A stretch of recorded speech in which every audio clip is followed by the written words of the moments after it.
And y'all, every single one that I liked had a year-long wait list.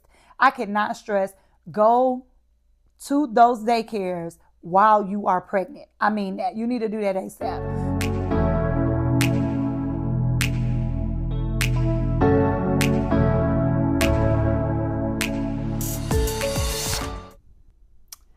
What's up, y'all? It is Jessica Gordon back for part two of what I wish I knew before I became a mom. So I have some notes here because in my first one, I was like, oh, there's just so many things I want to discuss. So this time I want to make sure that I had some notes right in front of me. So things that I wish I knew as a first time mom or before I became a mother is all around your labor and delivery. So my mom and my grandmother both had their children naturally. No epidural, no medicine, no nothing. And my grandmother used to always say, like, I never understood why them girls was in there screaming. So I thought I was gonna consider a natural birth. And baby, it did not take me long to realize that I wanted an epidural. I had to be real with myself and my pain tolerance level. And baby, yeah. So although I had the mentality of or thought I could go natural, I decided very early on in my pregnancy that I was going to have the epidural with both of the kids. This is a choice. Now, if you know that you do want to have a natural birth, I want you to go into the situation letting your doctors know, let the nurses know, be very vocal, very, very vocal in letting people know that you prefer a natural birth because in the moment, that pain can be so excruciating that you may waver. And so if you know, like, tell your partner, tell your friends, tell your family, whoever's going to be there with you, including your nurses, including any midwives that may be on the OBGYN team, let them know I want to have a natural birth, or let them know I want to have an epidural. So no matter what or whichever way you want to go, as a first time mom, it's important to know where you stand and to let the other people that are going to be around you know what your plan is. I went into labor while I was at work. And so my husband and I had already discussed it in advance that I was to come home no matter what, unless like my water broke in the office or something like that. So I was in active labor driving, picking up my kids from daycare in active labor, but I was able to make it home. Thankfully, that's not going to be everybody's situation, but just having a plan and being flexible in that plan is so, so important. Another thing that as a first time mom, I did attend the birthing classes at the hospital that were offered, and I didn't take them the second time because I had my kids like really close together. By the time my first child was 7 months old, I was already pregnant with the next one. But with the first baby, I did take the birthing classes. I found it to be helpful to know where things were in the hospital, like they'll give you a tour. I found it to be extremely helpful because you have so many questions as a first time mom. So I would highly recommend taking those birthing classes, getting to know the hospital, know where your partner needs to drop you off, know where, because you don't want to, some hospitals are different. Some of them want you to go in through the emergency room, and then others are going to tell you to go in through a specific space. And so you don't want to be going into the wrong location and then you wasting time and you may be missing out on the epidural that you know that you may want. As a first time mom, a lot of people stress hospital bags, y'all. I'll be honest.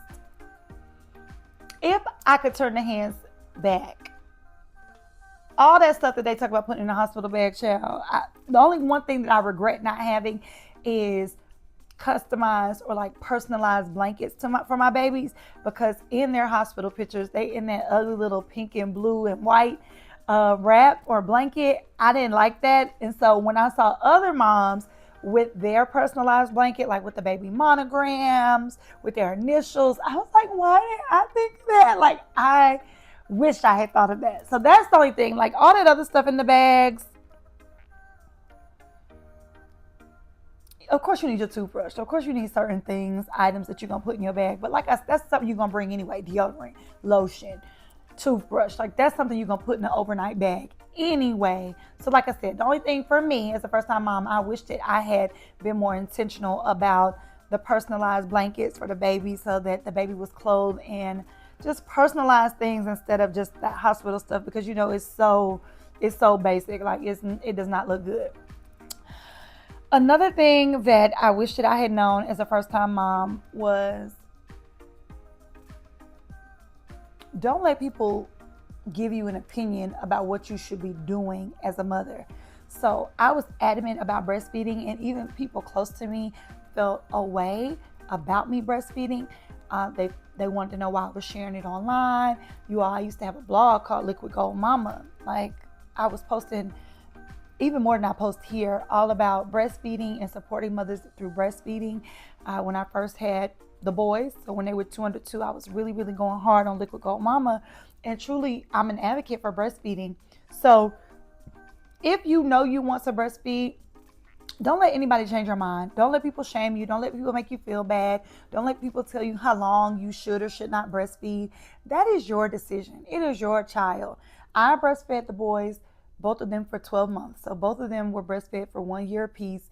And that was my decision, what I wanted to do. My husband was included in that decision. But as far as other outside people, just as a first time mom, you are going to get a lot of opinions from a whole lot of people, and the way they did it, the way they think you're supposed to do it, the way their grandma did it. This ain't grandma experience. This ain't your mama experience. This is you and your baby and what you want to do. So I really think it's important for you to stand on business about your experience. Like, don't let nobody change your mind. I mean, nobody. I don't care who they are. This one, what I wish I knew before being a mother was the lack of sleep. Yes, you always hear about babies, oh, they don't sleep through the night, or they sleep every 2 hours. And every baby is so different. But for me, the lack of sleep, the sleep deprivation, baby, it was 10, for my experience, it was 10 times worse than damn near the labor. Okay, so sleep deprivation was something that I wouldn't wish on anybody. Like, I would go back to being pregnant. I would go back and have the baby. I'd get the epidural again. I'd go through the labor pains. I had the labor pains, baby, the cramps, the contractions in my butt. Like, it hurt real, real bad. I'd do all that over again, over the sleep deprivation and the lack of sleep that I experienced, because it made me so loopy. I was barely able to function, unable to get organized, unable to barely cook meals. Like, for me, the sleep deprivation, it was huge for me. And that's just my experience. Hopefully yours is way better. Like I said, I wouldn't wish it on the enemy, the brain fog that I had from lack of sleep. Something else that I would wish I knew as a first time mom was how much they charge you. Now, of course, every state is going to be different, but I just encourage you to ask questions about how much it is going to cost with your labor and delivery. I was shocked at the amount of things that they charged us for. They charged us, everything was itemized, and they charged us for the baby going to the nursery. Child, the baby never left the room. My baby never left the room. When the nurse gave my child a bath, they did it in the sink in my room. The baby never left the room. So charging me for a nursery is really tight. Wow. Like, it was just crazy. So checking in with your insurance company, checking in with the hospital, how much they're going to charge you. They will, because I ask these questions, but I would really be adamant about making them put it in writing for you. Say, no, I need a printout of this. I need to know the details of how much this is going to cost, as well as something I wish I would have known as a mother, the way that these daycares have wait lists. Baby, you might hear people say that good help is hard to find. If you know you're going back to work and your maternity leave or paternity leave is this for the mama. So if your maternity leave is only 8 weeks, so you're going to be out for 12 weeks, baby, go ahead and start looking at daycares while you're pregnant and get on their wait list, because the quality daycares, baby, the wait list is almost a year to 2 years long. I wish someone would have warned me. Thankfully, in my situation, praying, crying, frustrated, going to go visit so many, I ended up finding an in-home daycare for both of the boys. So when I had my first one, then when I had both of them and was ready to put the youngest one in daycare, I ended up finding in-home daycares. And I'm so blessed and so grateful and so thankful that it worked out that way. But when I was looking, y'all, every single one that I liked had a year-long wait list. I cannot stress, go to those daycares while you are pregnant. I mean, that you need to do that ASAP.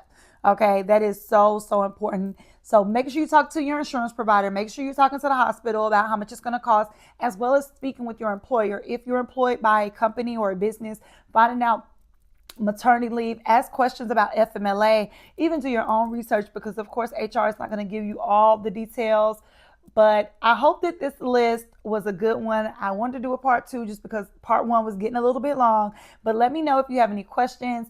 I interact deeply with all mamas because I just love being a mom, and I also know how challenging it is. And so I really believe in supporting one another and helping each other. And so if you have other things that you wanted to know more about when it comes to being a mother, please just go ahead and drop that comment below.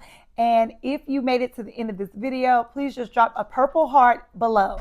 Thank you so much, and love and light.